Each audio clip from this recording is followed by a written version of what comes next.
Güzel bir gün, güzel bir gün, güzel bir gün. Şöyle otelimizden. Teşekkür ederim. Görüşürüz. Harika bir günden, harika bir Almaty akşamüstünden selamlar arkadaşlar. Ben Kazakistan'a geldim. Bu benim Kazakistan'a ilk seyahatim. O yüzden buraya gelirken çok heyecanlıydım. Bu video içerisinde de sizlere buraya geliş sürecimi, ilk işlerimi yani sim kart işlerini, para işlerini, şehir merkezinden buraya nasıl geldim, bizden vize istiyorlar mı gibi temel soruları aslında yanıtlamak istiyorum. Bunu yaparken de bulunduğum bölgeyi, bulunduğum bu çevreyi beraber gezeriz. İlk defa bu videodan beni izliyorsanız, ilk defa bu videodan önünüze düştüysem ben Gökberk. Dünyanın farklı noktalarına seyahat edip içerikler üretiyorum. İşin aslı kendime yaşamak için bir yer arıyorum. Kendime yaşamak için bir yer aradığım bu serüvende bugünkü durağımızda Kazakistan, Almaty. Hadi bakalım kaldığım yerden bir dışarı çıkalım, gezmeye başlayalım hemen etrafı. Yaptığım ufak araştırma sonucunda kalabileceğim en merkezi bölgeyi tercih ettim. Şu taraftan da aslında yine buranın hareketli bölgelerine gidiliyor. Biz bu sefer sağ taraftan gidelim. Çünkü para çekmem gerekiyor ve sim kartımı değiştirmem gerekiyor arkadaşlar. Havalimanından bir sim kart aldım. Oradaki bana sim kartı çalışan arkadaş da ona buradan çok büyük gönül koyuyorum bu arada. Kendisine sosyal medya işi yaptığımı, benim için internetin çok önemli olduğunu ve paranın eğer arada çok bir fark yoksa benim için çok da önemli olmadığından ona bahsettim ve altını çize çize, kendisi Türkçe biliyor bu arada, bu internetin hızlı olup olmadığını, iyi olup olmadığını ona defalarca sordum. Kendisi de bana abi çok hızlı dedi, abi problem yok dedi. Fakat az önce selam verdiğim burada çalışan resepsiyoniste duran arkadaşa onunla da bir anlaşma yaptık. Kendisine dedim beraber video çekelim mi? Eskişehir'de okumuş kendisi. Türkçesi çok iyi. Kabul etti. İlerleyen videolarda eğer ikimizin de durumu uygun olursa, yani müsait olursa beraber video çekeceğiz. Ona sordum, bak böyle böyle bir internet aldım. O dedi çok kötü dedi. Biliyorum ben dedi onun çok kötü olduğunu. Fakat orada çalışan arkadaş çok iyi olduğunu iddia etmişti. O yüzden hemen karşımda bulunan, ki buranın en büyük, anladığım kadarıyla en popüler ve bence mimari olarak, tasarım olarak gerçekten çok şık AVM'sine bir gidelim. Hem para çekelim hem de bir yeni sim kart arayalım arkadaşlar. Ve Almaty şehrimize ilk bakışımız. Şöyle harika bir şehir, tertemiz bir şehir. Özellikle ben Vietnam'dan geldiğim için ne kaos var ne kargaşa var. Her şey harika gözüküyor burada. Ben AVM'ye doğru giderken birazcık geliş sürecimi anlatayım sizlere. Ben buraya Vietnam'ın Da Nang şehrinden geldim. Tek yön bir bilet aldım arkadaşlar. Aktarmalı bir bilet almadım. Toplamda da yanlış hatırlamıyorsam 19.000 Türk lirası verdim. Birazcık yüksekti ama merhaba. Dünya tatlı. Hi, hello. Birazcık fiyat yüksekti ama son anlara kaldığım için öyle oldu. Tek yön, söylediğim gibi aktarmasız. Toplam 7 saat sürdü. Ve ben bundan yıllar önce askere giderken İzmir'den Antalya'ya bir uçak yolculuğu yapmıştım. Ve uçakta beni böyle bir panik ataklar sarmıştı. Böyle bana bir sıkıntı bastı. Nefes alamadım. Nabzım çok yükseldi böyle. Hani uçağın kapısı o an açılabilse, yani açabilsem o uçaktan çıkmak istemiştim. Bende böyle bir korku yerleşti. Sonra ben bunu atlattım. Seyahat ede ede. Çok uzun yolculuklara da gittim. İşte İstanbul'dan Moğolistan'a gittim. İstanbul'dan direkt Tayland'a gittim. Bunlar yaklaşık 9,5 saat kadar sürüyor. Fakat bu uçuşta Astana Airlines'da uçtum. Herhangi bir reklam değildir, onu da belirteyim. Şimdi uçak çok güzel, yeni. İkramlar çok güzel. Hani herkes çok kibar. Yanıma dünya tatlısı, inanılmaz bir bebek oturdu. 3-4 yaşlarında. Gerçekten çok sevimliydi. Fakat bilmiyorum, galiba önceki gece hiç uyumadım ben. Arjantin finalini izlemiştim. Arjantin-İspanya, hiç uyumadan yola çıktığım için uçağın böyle 4. 5. saati gibi bana bir haller oldu. Kendimi böyle bir o kadar sıkıldım ki o Antalya'da yaşadığım gibi bir hissiyat yaşadım. Böyle o oturduğum alan bana dar geliyor. Kalkmak istiyorum, kalkıyorum, yürüyorum. Uçak ufak, büyük bir uçak değildi bu arada. Üçlü oturma pozisyonu vardı. Kazak hanımefendiler anladığım kadarıyla çok fazla parfüm sıkmışlar. Böyle her şey üst üste geldi. O kadar sıkıldım ki zar zor uyudum ama benim için çok zor bir yolculuk geçti gerçekten, ama sağ salim şükür buralara ulaştık. Şimdi buradaki AVM'ye gireyim. Önce bir para çekeceğim. Ondan sonra da bu sim kartımı değiştirmem gerekiyor acilen. Çünkü gerçekten çok kötü, hiç çalışmıyor. Da Nang'dan buraya gelirken Da Nang Havalimanı'ndaki Astana Airlines'ta çalışan arkadaş bana dedi ki dönüş biletin var mı Kazakistan'dan? Hayır yok dedim. Çünkü ben bir hani seyahat ediyorum, gezginim. Zaten pasaportumda da görüyorsunuz bir YouTube kanalım var. Ne kadar kalacağım belli değil dedim. Herhangi bir plan yapmadım. Kendisi bana ben sana buradan dedi bileti vereceğim ama gittiğin zaman yani içeri girdiğin zaman uçağa binmeden önce Kazakistan'dan mutlaka bir çıkış bileti al. Yoksa ülkeye girerken problem yaşarsın diye beni uyardı. Fakat ben ona rağmen almadım elbette bir dönüş bileti. Ve girerken arkadaşlar hiçbir problemle karşılaşmadım. Hatta girdiğim zaman oradaki gişe memuru Türkçe konuşuyordu. Neden geldiğimi sordu. Bana hoş geldin dedi ve bu şekilde bir ay boyunca Kazakistan'da seyahat edebiliyorum. Bunun da bilgisini vermiş olayım sizlere. Türkler buraya pasaportlarıyla beraber yani herhangi bir vize, herhangi bir form doldurmanıza gerek yok. Bir ay boyunca bu güzel şehirde, bu Kazakistan'da kalabiliyoruz. Hadi bakalım AVM'ye gireyim, ondan sonra detaylara devam edeceğim. Hem yolculuk hakkında sohbet ederiz hem de ilk izlenimler hakkında elbette sohbetimize devam ederiz arkadaşlar. Bu AVM benim otelime çok yakın ve anladığım kadarıyla buranın popüler meşhur AVM'lerinden bir tanesi. Benim de açıkçası bu zamana kadar böyle gördüğüm en güzel AVM'lerden bir tanesi oldu burası. Harika. Her taraf şıkır şıkır. Dünyanın tüm markaları var. İşte ne bileyim Kore abur cuburlarına dahi hepsi var. Diğer dünyanın bütün bildiğimiz markaları var. Evet, karşıda da çalışan resepsiyondaki arkadaş bana aktif al demişti. Gayet iyi demişti o. Hemen gördüm, hemen yanına gidelim. Sim kartımızı değiştirelim arkadaşlar. Hiçbir şey yapamıyorum ya. Sim kartı olmadığı için ben yaklaşık burada 1,5-2 gündür buradayım. Zaten bir günüm uyuyarak geçti gerçi ama dışarı çıkıyorum, çalışmıyor internet.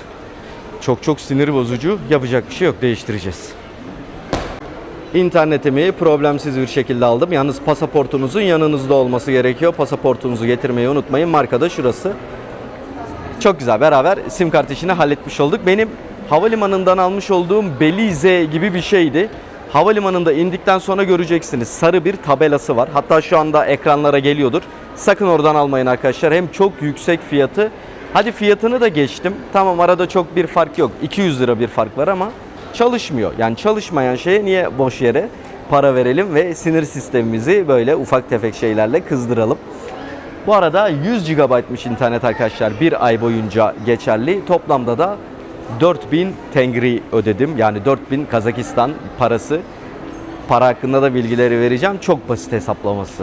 Şu ana kadar beni böyle çok rahat hissettirdi. Çünkü sondaki bir sıfırı atınca para direkt Türk lirasına geliyor. Ben 4000 mi ödedim? Sondaki sıfırı attım, 400'e indi. Bu kadar basit. Paralarını gösteririm ama bir para çekme işini de halledelim. Bir paralarını da sizlere göstereyim. Bu AVM'nin içinde hemen şurada çok büyük bir market var. Galmart diye. Fiyat, performans ve ürün çeşitliliği anlamında çok güzel. Yani almış olduğum 1,5 litre suda bile neredeyse bir 50 lira kadar fark ediyor yani. Az para değil. 1 dolardan daha fazla fark ediyor diğer dışarıdaki marketlere göre. Bence konaklama anlamında yaptığım araştırmalarda da öyle diyordu. Bu çevre güzel arkadaşlar. Dışarıdan bir AVM'nin adını tam bir göstereyim ama size. Havada kalmasın. Onu tam bir göstereyim. Geldiğiniz zaman belki siz de buralardan tutarsınız oteli. Burasıdır. Dostyik Plaza. Dost Plaza diyebiliriz biz buna. Kamerayı açtım. Yani 2-3 gündür böyle işte internetle beraber birazcık böyle yolculuğun vermiş olduğu sıkıntı, işlerim rast gitmiyor gibi hissediyordum. Valla videoyu bir açtım arkadaşlar, enerjiniz bana geçti. Bu arada videoyu beğenmeyi, yorum yapmayı, kanala abone olmayı unutmazsanız ekstra sevinirim. İyi enerjinizle beraber. Böyle güzel oldu benim için yani. Hakikaten kendime geldim. Sim kartı işini hallettim ve paramı da çektim. Şu anda sizler görüyorsunuz hangi ATM'den çektiğimi. Ben yaptığım araştırmalarda en uygun ATM'nin o olduğunu öğrendim. Sim kartı aldığım yerden azıcık ileride, toplasanız belki 20 metre ileride bir anda karşıma çıktı. 10.000 tenge çektim. Şu an elimde 10.000 Kazakistan tengesi görüyorsunuz. Bunun şu andaki tam güncel kur değeri 10.100 TL'ye kadar yapıyor. Hemen bankamı kontrol ettim ne kadar çekilmiş diye. 10.170 lira çekilmiş. Yani yalnızca 70-80 lira gibi bir komisyon almış ki o da büyük ihtimalle Türk Bankası'nın kuruyla alakalı. Aslında buradan hangi çıkarım yapmış olduk böylece? Buraya gelirken yanınızda yüksek döviz getirmenize gerek yok. Veya Türkiye'deki paranızı işte dolara çevireyim, euroya çevireyim, ondan sonra buraya geleyim. Burada tekrar bir exchange office arayayım vesaire. Bu toplara girmenize hiç gerek yok. TL banka hesabınıza geldiğiniz zaman, ben Ziraat'tan çektim. Diğer bankalardan da çekiliyordur muhtemelen. Neredeyse sıfır komisyonla paranızı çekebilirsiniz. Çok güzel hallettik bu işleri. İşlerimizi hallettik. Çok güzel bir şekilde her işimizi hallettik. AVM'nin içinden her işimizi halledebiliyoruz gördüğünüz üzere. Şimdi burada sağ olsun birkaç kişi yazdı. Bir tane abi yazdı özellikle. Kaldığın yerden dedi aşağı doğru Kazakistan otel var. Yaklaşık bir 15-20 dakika yürüme mesafesi. Oradan yürürsen o taraflar çok güzel, hareketli. Daha çok işte gençlerin olduğu çok güzel kafelerin, restoranların olduğu yer diye. Oraya doğru yavaş yavaş yürüyorum. Hem de şehri keşfediyorum elbette. Karnım çok aç. Şöyle yol üzerinde tesadüf eseri güzel bir yerler mutlaka buluruz. Bir şeyler yeriz. Kazak yemekleri. Geçen gün kazan kebabı denedim. İlk gelir gelmez hemen Vietnam'da yiyordum ben. Nha Trang'da yiyordum kazan kebabı bir Özbek restoranında. Buradaki acayipti. İnanılmaz bir seviyedeydi. Çok mutlu oldum. Yani Kazakistan'da yemek konusunda zorlanmayacağımız çok açık ve net bence. Ülkeye giriş hakkındaki ve ilk işler hakkında şöyle ufak bir hafızamı tekrardan bir yokladım. Eksik kalan birkaç bir yer var. Onları çok hızlıca anlatayım. Herhangi bir vizeye ihtiyaç yok. Bir ay boyunca gelip vizesiz bir şekilde ziyaret ediyoruz. Ben şu anda en büyük şehirdeyim, Almaty'deyim. Fakat buranın başkenti değil, eski başkent burası. Yeni başkent Astana. Astana'ya buradan ulaşmak da epey bir zor bu arada. Bayağı bir yol gitmek gerekiyor. Galiba otobüsle falan gitmek istersek bir 14-15 saat kadar sürüyormuş veya treni kullanmak istersek uçağı tercih edebiliyoruz. Biz şu anda en yoğun şehrindeyiz. Yani İstanbul, Ankara gibi düşünebilirsiniz aslında. İstanbul, Almaty, Ankara, Astana. Hani tam doğru örnek mi bilmiyorum ama hani daha büyük şehri başkent değil. Birazcık bizdekine benzer bir durum söz konusu. Burada iki tane uygulama, navigasyon uygulaması var. Aynı Güney Kore'deki gibi. Güney Kore'de nasıl Naver Map'i kullanıyorduk? Burada da 2GIS diye yazıyor. Bakın hemen şurada. Onu kullanabilirsiniz veya Yandex Map'i kullanabilirsiniz. Bu her ikisi de biraz daha iyi, daha kararlı çalışıyor Google Navigasyon'a göre. Şehir merkezinden buraya nasıl ulaşabilirsiniz peki? Daha doğrusu havalimanından şehir merkezine nasıl ulaşabilirsiniz? Yine burada Yandex Go uygulaması var.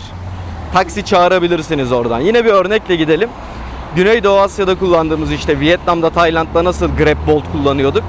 Burada da Yandex Go kullanılıyor. Fiyatlar da bence taksi fiyatları da oldukça uygun. Bu arada gerçekten hanımefendiler, bilmiyorum ekrana yansıyor mu ama çok şıklar, çok bakımlılar. Bunu da eklemek istedim hazır böyle bir etrafa bakarken. Biz konumuza dönelim. Yandex Go arkadaşlar. Yandex Go'yu indirip isterseniz havalimanından buraya taksiyle ulaşabilirsiniz. Diğer bir alternatif benim yapmış olduğum gibi 92 numaralı otobüs var. Havalimanında çıkış yaptığınız yerin hemen karşısında. Zaten ufak bir havalimanı, çok büyük bir havalimanı değil. Çıkar çıkmaz oradan otobüse de binebilirsiniz. Peki otobüse binerken ne kullanıyorsunuz? Ben şöyle bir kart aldım. 10 ay diye. Yine de bunu havalimanının içinden aldım. Bir otomattan çok kolay bir şekilde alabilirsiniz. Bununla beraber de 92 numaralı galiba yolunun üzerinde durmuşum. Hata yapmışım. Amsterdam gibi, daha çok Hollanda'da oluyor bu. Böyle ezip geçiyorlar. Allah'tan burada ezip geçmediler. Bisikletlerin gittiği yolda durmuşum. Bu onay kartını aldıktan sonra içine bakiye yüklüyorsunuz. 800 tengeydi bu arada. İçine de belli bir miktar para yükledikten sonra 92 numaralı otobüsle beraber şehir merkezine de gelebilirsiniz. İlk gelişle alakalı son olarak eklemek istediğim şey, ben havalimanında indiğimde bir ücretsiz internet yeri vardı. Gerçekten merak ettim, gittim ücretsiz mi diye. Hiçbir şey vermedim, yani pasaport vesaire hiçbir şey yok. Direkt bana uzattı, bir sim kart uzattı kendisi. 24 saat boyunca geçerli 1 GB internet varmış. Ben sizin yerinizde olsaydım onu alırdım, hemen hattımı aktif ederdim. Zaten Yandex Go'mu vesaire indirmiş olurdum. Veya bu kartı alırdım, şehir merkezine gelirdim, bu AVM'ye gelirdim.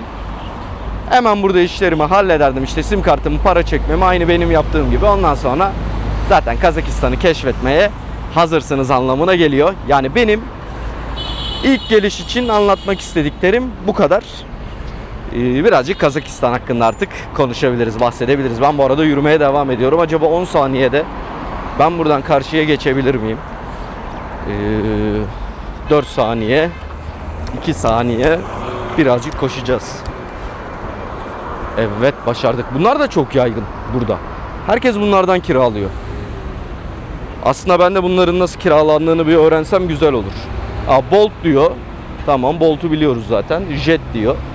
Ben bunları bir araştırayım ya, güzel olur. Çünkü şehir zaten düz, kullanması rahat olur. Sağ olsun bana yardımcı olan abi söylemişti, bir tane heykel göreceksin. Otel de burada kalacak. Burası da Abay Caddesi olarak da geçiyormuş. Evet, burada da zaten KİMEP Üniversitesi'ni görüyoruz. Üniversite konuşamadım ya. Üniversite. Üniversite. Türkçeyi unuttum. Bu bölgenin güzel olduğundan bahsetti kendisi. Güzel kafelerin, restoranların olduğunu, hareketli, canlı bir bölge olduğundan bahsetti. Ya şehrin güzelliği bilmiyorum, benim mi çok hoşuma gitti. Böyle her taraf yemyeşil. Her taraf yemyeşil şehirde. Acayip güzel gözüküyor şehir. Yine tabii elbette geldiğim yerle birazcık kıyaslama işine gireceğiz. Mecburen. Vietnam'dan geliyorum. Da Nang şehrinden geliyorum. Oradan sonra gelince yani şu caddelerin temizliği, etraf böyle ağaçlık, yeşil. Havamız mis gibi. Her şey harika burada. Harika ilerliyor şu anda. Ve kendimi böyle birazcık kendi memleketimde gibi hissediyorum. Yani burayı hiç yadırgamadım. Hemen gelir gelmez buraya içim çok ısındı ya. Hemen böyle kaynaştım burayla. Tabii bizim atalarımızın toprakları. Burada bir sürü Türkçe bilen insan var. Gerçekten çok güzel Türkçe konuşuyorlar. Ama birazcık Türkçeden ziyade Rusça daha ağırlıklı ve bilmiyorum, beni galiba dışarıdan böyle bir Rus gibi görüyorlar.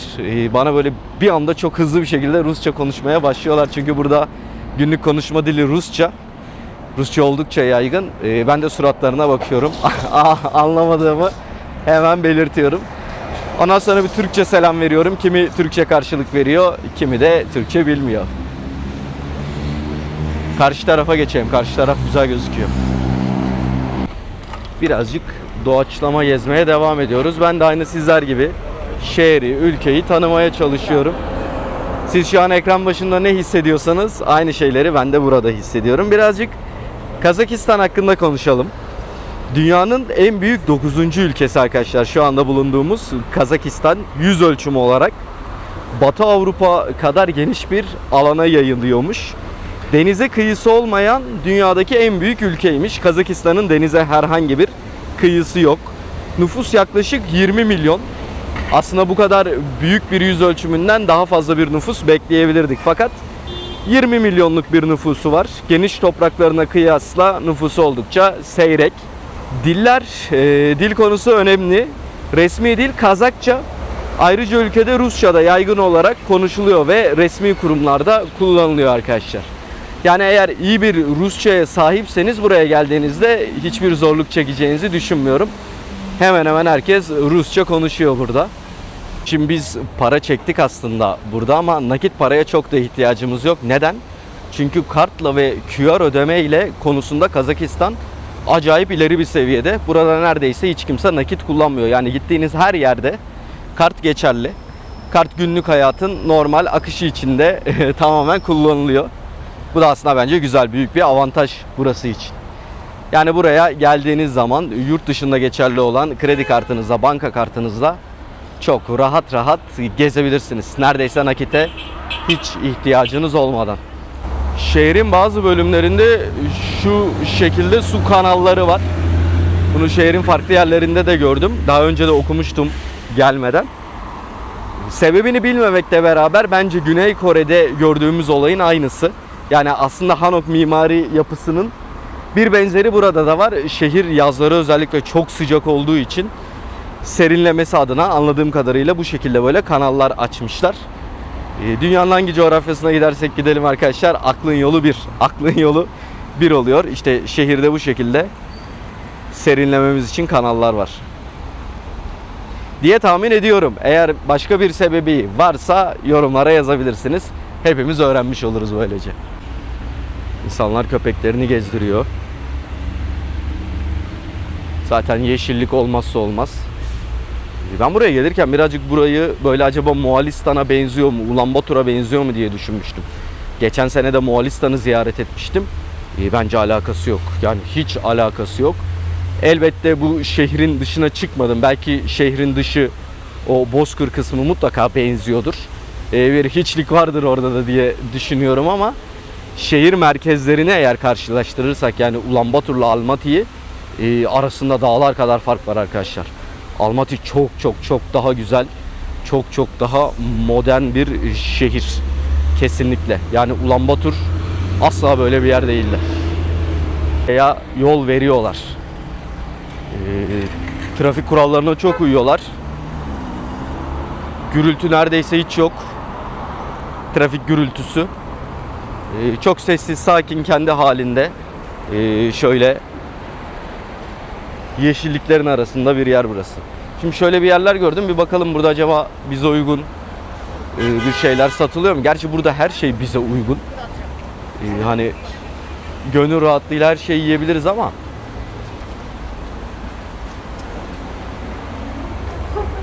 şöyle kazanda arkadaşlar bir şeyler pişiyor. Bence burası güzeldir.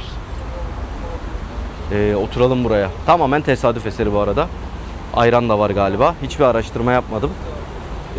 Direkt oturabiliriz diye düşünüyorum. Burası müsaitse.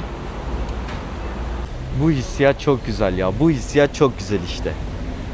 Herhangi bir yere oturabiliyorum. Araştırma yapmama gerek yok. Menüye bakmama gerek yok. Hani tabii çok lüks restoranları ayırıyorum maddi anlamdan dolayı ama böyle sokakta gezerken ya kesin bana uygun bir şeyler olacaktır. Bu coğrafyaların bu güzelliği var arkadaşlar. Vietnam'da, işte Tayland'da, Kore'de zaman zaman zorlanabiliyorduk. Acaba bizi bir sürpriz karşılar mı, ne olur ne biter diye. Buralarda çok rahatız. Kimse benimle ilgilenmedi ama bir menü istemem gerekiyor galiba. Beni görüyorlar aslında şu an içeriden ama geçen gün de bir yerde yemek söyledim, çok bekledim. Acaba onu merak ediyorum. Oraya özgü bir şey miydi bu yavaş olması, yoksa bakalım burayı da bir değerlendirelim. Burada da yavaş olacak mı? Bir soralım bakalım. Merhaba. Menü alabilir miyim? Teşekkürler. Güzel. Türkçe de biliyor kendisi. Teşekkür ederim. Ama alfabemiz Kiril alfabesi. Bir çeviri kullanacağız arkadaşlar. Burada da aynı şekilde samsa istedim. 40 dakika beklemen gerekiyor dedi. Tamam dedim. Kebap varmış. Kebap söyledim. Kuzu kebap. Onun için de dedi bir 15 dakika beklemen gerekiyor. Demek ki arkadaşlar bu 2 oluyor. 2'dir uzun beklemek gerekiyor. Güzel olduktan sonra problem yok. Bekleriz. Bir tane kuzu kebap söyledim. Yanına bir tane pilav söyledim. Bir de ayran varmış. Ayran söyledim yanına. Üçünü sipariş verdim. Süper olacağını düşünüyorum. Evet, ilk lezzetimiz geldi. Pilav. Zaten şöyle bir pilavın kötü olma ihtimalini ben çok fazla görmüyorum arkadaşlar açıkçası. Efsane gözüküyor. Efsane gözüküyor. Ayranımız da hemen şurada. Yanında da şöyle bir ayranımız var. Tadını çıkartalım bakalım bunu. Şimdi ben burada otururken tesadüf eseri Almaz'la tanıştık. Tanıştığımıza memnun oldum öncelikle. Ben de memnun oldum. Herkese selam. Sağ olsun, kendisi hemen geldi, selam verdi. Sen de zaten turizm işiyle uğraşıyorsun. Öyle uğraşıyordum. Süper. Kendisi Uygur Türküymüş. Bir süre Türkiye'de yaşadın, uzun bir süre. Aynen 2 sene gibi 2 yaşadım. sene. Türkçesi çok iyi zaten. İnşallah beraber gezeceğiz. İnşallah. Bugün de başlayabiliriz. Hoşum şimdi. Kütüphaneden çıkıyorum bu arada. Olur, olmadı. Yakınlarda bir yere gidebiliriz Tabii, şimdi. tabii. Tamam. Ben de tesadüf eseri bu arada güzel bir restorana oturmuşum değil mi? Aynen. Burası güzel. Şöyle bir sağ olsun çay ısmarladı bana Almaz. Teşekkür ederim. Evet. Şöyle bir de et söylemiştim söylediğim gibi. O da hemen geldi yanında soğanıyla beraber. Bir kuzu eti. Gayet güzel gözüküyor. Şimdi Almaz beni sağ olsun üniversitenin kütüphanesine getirdi. Kendisi de burada çalışıyormuş. Eşyalarını almaya geldik. Burada da TİKA ve Türkiye bölümü var elbette. Şöyle bakalım, Atatürk'ün kitaplarını görüyorum. Ahmet Davutoğlu. Bir sürü farklı kitap var burada. Bunların dilleri Türkçe mi? Onu bir kontrol etmek istedim. Evet, dilleri de Türkçe. Çok güzel bir kütüphaneymiş. En son bir kütüphaneye hatırlıyorsunuzdur belki. Tayvan'da Yılmaz Hoca ile beraber gitmiştik. Orada da bir üniversitenin kütüphanesini ziyaret etmiştik. Şimdi de Kazakistan'da bir kütüphane ziyaret ediyoruz. Şimdi metroya geldik. Güzel hareketli bir yere gideceğiz değil mi şimdi? Aynen. Arbat'a gidiyoruz yani. İstanbul'da Taksim'se Almatı'da Arbat diyebiliriz. Tamamdır. İstanbul'un Taksim'ine doğru gidiyoruz. Benim de ilk metro deneyimim olacak. Kazakistan'da. Fiyatlar bu arada ucuz. 12 lira ödüyoruz. Oo, çok 120 uygun. tenge yapıyor. Bayağı aşağı ineceğiz mi? Evet biraz da. Değil mi? Aynen. Burada da kontrol. Kontrol varmış. Bayağı derine doğru iniyoruz. Bu arada havalimanında aldığım kartı kullandım. Sorunsuz geçtim. Ama sen QR kodla direkt. Evet, kare kodla ödüyoruz. Kare kodla. Ve burada yani İstanbul'daki gibi yani çok yol yok. Sadece tek yol var. Bir Aba Caddesi'yle gidiyor ve aşağıya doğru bir yolla gidiyor. O kadar. Anladım. Hattı çok karışık değil. 9 mu durak var? 9-10 durak var. Şimdi bir saymamız lazım. Açılışta o Meskev diyor, Moskova diye istasyon vardı. Moskova'dan Raymbek Batır'a kadardı. Sonra o ikisi yeniden açıldı. Sararka ve Bavurcan Momuşlular. Zaten renkleri farklı. Beyaz renk koymuşlar. Şimdi daha ikisi mi biri mi açılacak? Kalkaman diye. Daha da galiba büyüyecek değil mi? Havalimanına kadar gidecek. Evet gidecek diyorlar. Ama Hadi bakalım. 15-20 sene sürer. İç kısmı güzelmiş ama. Şöyle bir şu taraftan da göstereyim size.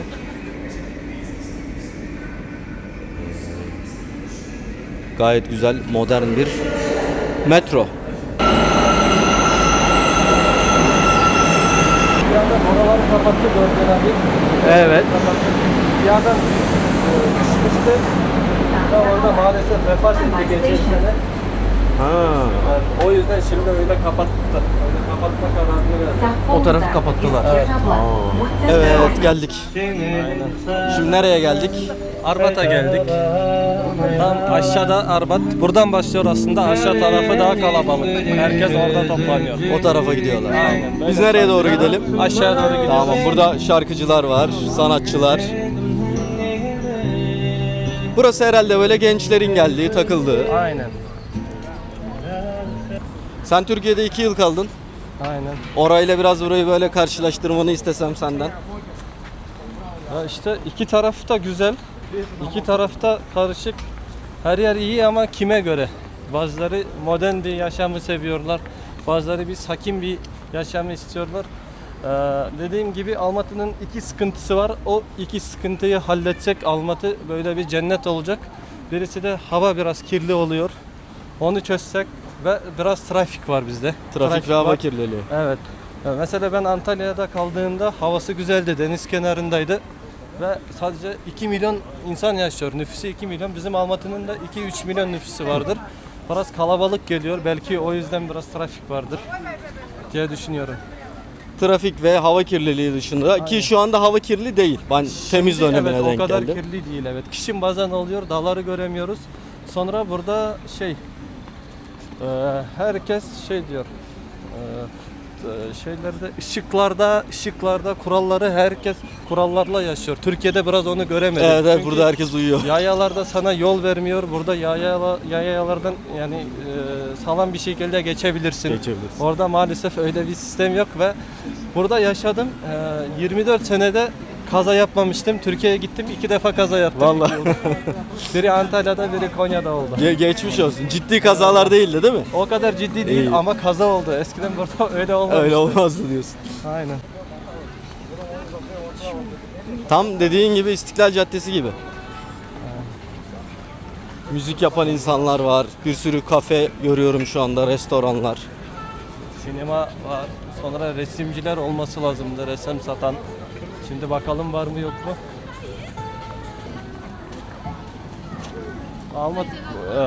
Arbat'ta herkesi görebiliriz. Almatı'da kimler yaşıyor? Hayat nasıl? Buradan bakabiliriz. Dünyanın her yerinden insanlar yaşıyor. Değil mi? Aynen. Almatı'da. Almatı'da evet. Yani işte her milletten var Almatı'da. Her milletten insan vardır ve şimdi turistler çok var. Turistler gelmeye başladı Kazakistan'a. Bu da çok iyi. Siz de Kazakistan'a gelin, görün. Yani çok güzel bir yerdir. Mesela orada bir market varmış. Her şey 50 tenge diyor. Bu da 5 tenge yapar. Oo bayağı ucuz. Aynen. Böyle değişik adamlar. Değişik kostümler. Büyük ihtimalle dans gösterisi yapanları da görürüz. Evet, onlar oluyor. Burada oyun da oynatıyor mesela. Bir şey kazan, bu parayı kazanabilirsin diye. Ha, Farklı iyiymiş. oluyor. Herkes buraya geliyor, burada toplanıyor. He bizim yemek yediğimiz yer. Aynen, Tomçi burası. Tomçi. Burada değirmen var, dürüm var, döner var. Yani döner Türkiye'deki dürüm. Her köşeden bir dürüm bulabiliriz burada. Her yerde var. Ve Türk lokantaları çok var. Kafe, lokanta falan. Peki senin Kazakistan'da en sevdiğin yemek hangisi? Buraya gelenler Ya ben mutlaka kendim hangisini denesin? Uygur Türkü olarak lagman diyoruz. Sizde de noodle gibi geçiyor. Onu çok seviyorum. Kavurmalı böyle Oo, güzel olur. yapıyoruz etle. Ve Kazakistan'da buradaki Kazakların milli çok güzel ben sevdiğim yemek var. Beş parmak diyoruz. Beş Zaten parmak. 5 parmakla yiyordu. O yüzden geldi diyor ismini. Ondan da bir bakmamız lazım. Ve orada at etini kullanıyorlar. Oo. Ve Türkiye'de yasak diyorlar ama onu bir denemeniz lazım vallahi. Onu 5 Çok parmağı deneyeceğim. güzel. Evet, o çok güzel. At eti çok lezzetli bu arada. Ben hiç daha Şimdi önce denemedim at Maalesef eti. pazar kapandı. Tamam. Eğer açıksa şimdi yolumuz düşse oraya da girebiliriz. Orada her şeyi satıyorlar. Oradan yani biraz dilim tadına bakabiliriz. Tadına bakabiliriz. Olur. Güzelmiş burası. İşte Arbat bu kadar biraz kısacık Hı. ama işte her şeyi buradan Her bulabiliriz. şey var. Benim tahminim ara sokaklarda da farklı mekanlar, kafeler, restoranlar vardır. Aynen. Aynı Avrupa havasını veren sokaklarımız da var. Çok güzel sokaklar var. Evet, böyle dışarıda oturup yani teras gibi havluda oturabiliriz her yerde. Burada AVM, küçük bir AVM. Burada da sineması var ve Magnum Türkiye'deki Migros diyebilirim. Yani büyük AVM marketlerden biri. Marketlerden. Bir de burada small market var galiba Evet, değil mi? Small var. Small diyeyim A101 gibi diyebiliriz. Ayarında. Biraz ucuz geliyor. Şişeleri atabiliriz. Karşısına bir para veriyor. Yani Ne kadar bonus veriyor geliyor. biliyor musun? Tam bilmiyorum. Ben kullanmıyorum bunu. Ama Kullanmıyorsun. kullanmaya başlayacağım. Türkiye'de de yeni başladı. Bizde 1 lira veriyor. Evet. Eyvallah. İsminiz neydi bu arada? Elmar. Elmar. Urban Urban Elmar. memnun oldum. İki devlet bir millet demek istiyorum kardeşim. Azerbaycanlısınız değil mi? Evet abi. Neresinden? Azerbaycan. Biz Gürcistan abi. Ha Gürcü. Tamam tamam. Eyvallah. Çok memnun oldum tanıştığımıza. Sağ ol abi biz de. Sağ ol. Hoş Çok geldin teşekkür sen de. ederim. Hoş bulduk. Sağ ol. Teşekkür ederim. Görüşürüz. Her yerde Türkçe konuşan vardır. Ya harika ya.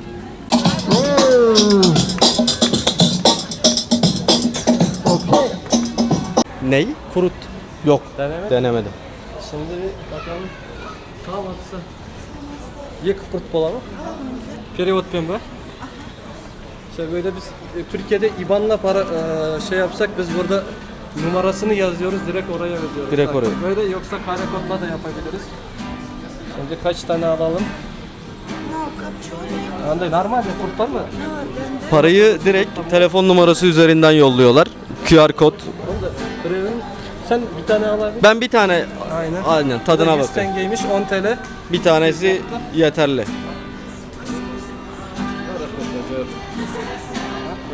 Aa ödemeyi tamamlandı. Aynen. Nedir bu peki? Kuruttur.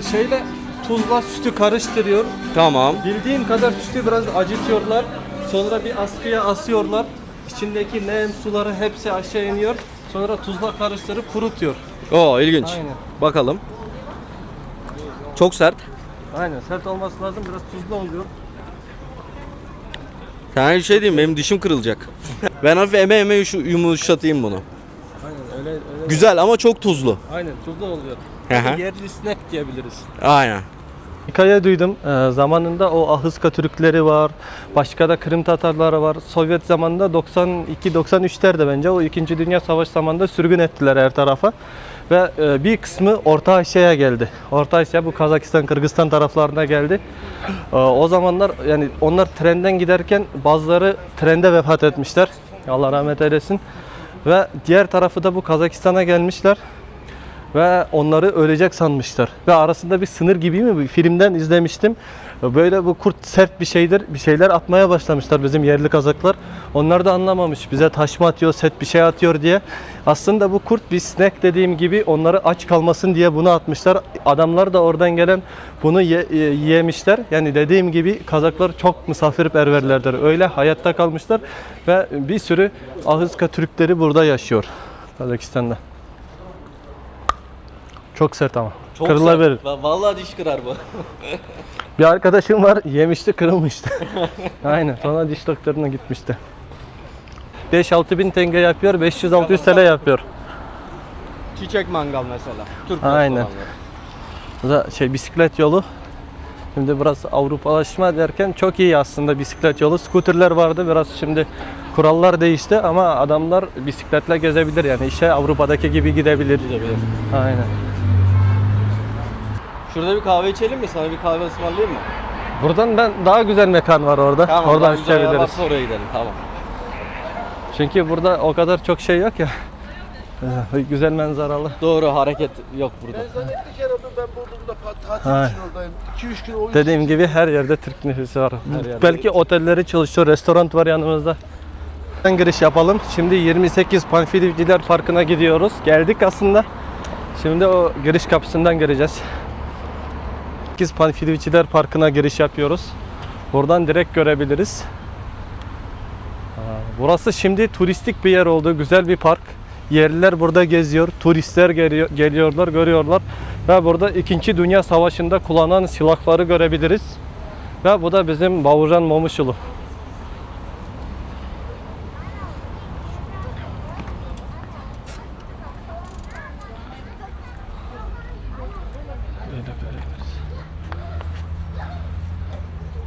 Baujan Momuşulu aslında çok böyle bir güçlü Sovyet zamanındaki Kazaklardan çıkan çok güzel bir askerdi, komutandı.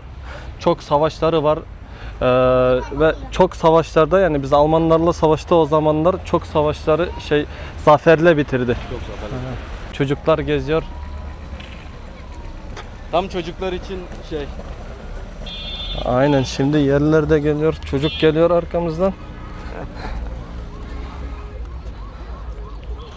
Burada kışın da bu yerlere hata söylemesem buz alanını yapıyorlar. Böyle patenle gelip yapıyorlar. buralarda Yürüyüş yapabilirler, aynen, kaymak için geliyorlar. Burası da kilise tarihine bir tam bakmamız lazım. Şimdi hazırlıksız biraz. Ama dediğim gibi 100 sene önce burada büyük bir deprem olmuştu. Her yer yani yıkılmıştı. Bu kilise kalmıştı o zamanlarda. ayakta kalıyor.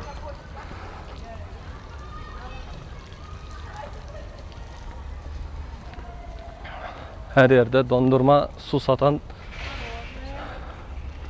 Teşekkürler. Marojne Rusçadan dondurma anlamında gelir. Kazakça da balmuzdak oluyor. Ha, balmuzdak. Aynen. Burası da kilise, bilmiyorum bunlarda ne oluyor bugün, cuması mı? Toplanmış herkes. Herkes fotoğraf çekiyor.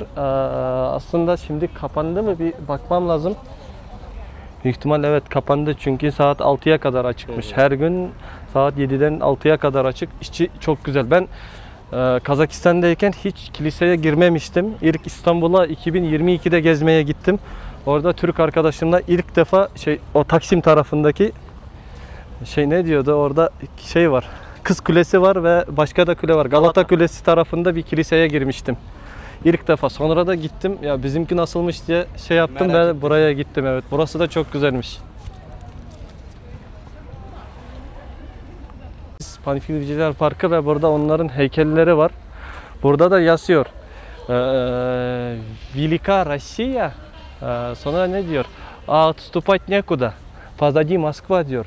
Yani Rusya'mız böyle büyük, güçlü anlamında geliyor. Tam çevirmesine bir bakmam lazım Türkçe'de. Dönecek yerimiz yok diyor. Arkamızda Moskova diyor.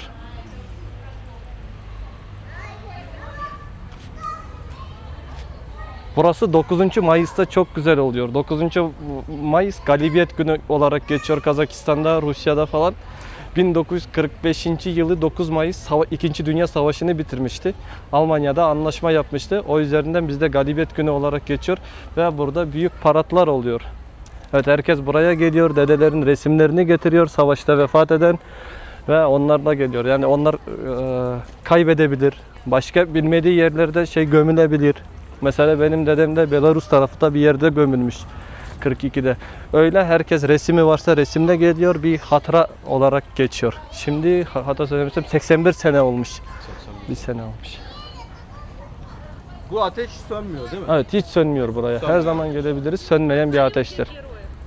Ben bunun aynısını Saraybosna'da görmüştüm. Saraybosna'da. Orada ne için? O da yine 95'teki İkinci savaş. Dünya Savaşı'nda. İkinci Dünya O da Savaşı'ndan. aynıydı, evet. Herkes çiçek getiriyor. Genelde 9. Mayıs'ta herkes buraya Herkes gelebilir. buraya Aynen. geliyor.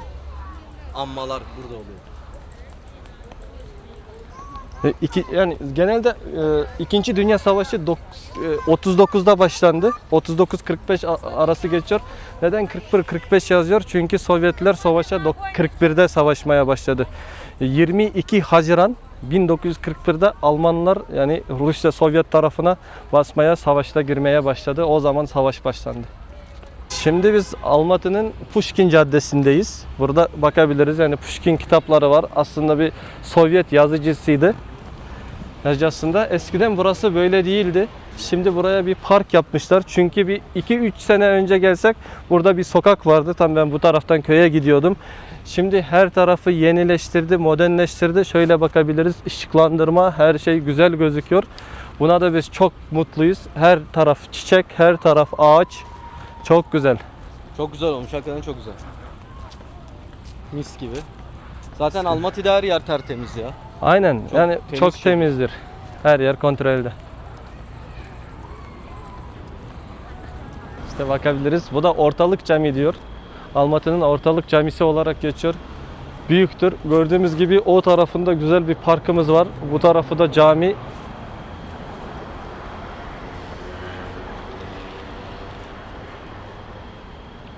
Çok güzelmiş gerçekten. Mesela Türkiye'de böyle kısa şortla gezebilirler ya bazı yerlerde. Burada aslında yasak gibi geliyor. Yani biraz içinde böyle vicdanın yemeye başlıyor. Çünkü herkes uzun uzun giyiyor. İstersen cami içini bir çekebilirsin hani. Olur. Güzel. Ben girmeyeceğim de. Tamam. Bunu al istersen. Alayım. Mikrofonu. Şöyle arkadaşlar bir içine de bakalım. Kapıdan bakacağım ben de zaten. İçine girmeyelim. İnsanlar ibadet ediyordur. Rahatsız etmeyelim kimseyi. Şöyle bir içini gösterelim ama.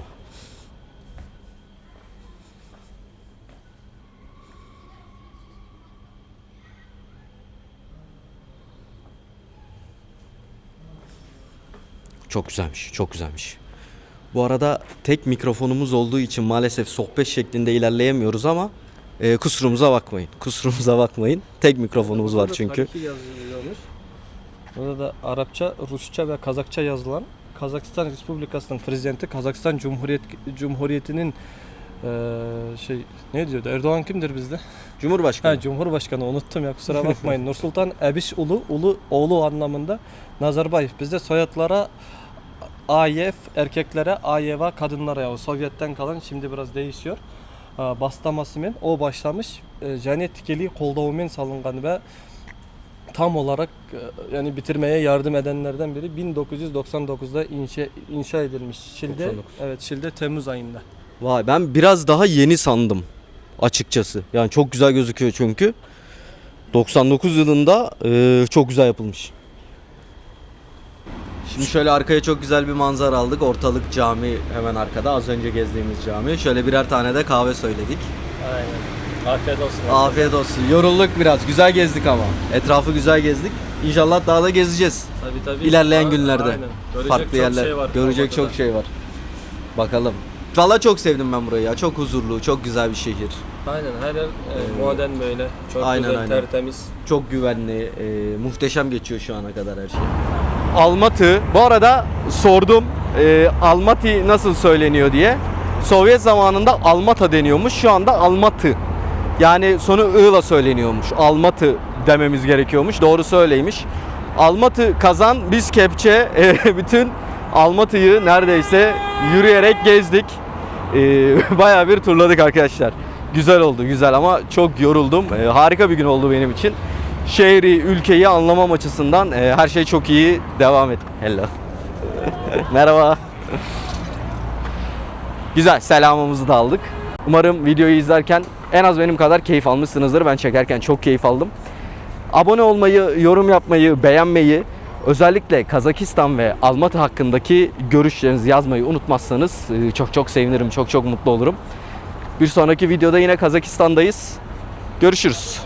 Otelime doğru gidiyorum. Birazcık dinleneyim. Saat burada galiba 10.30'a doğru geliyor. Sokaklar şıkır şıkır. Aşağı taraf daha da şıkır şıkırdı, biz yürüdük. Herkes dışarıda. Restoranlar dolu, kahveler dolu, parklar, bahçeler dolu.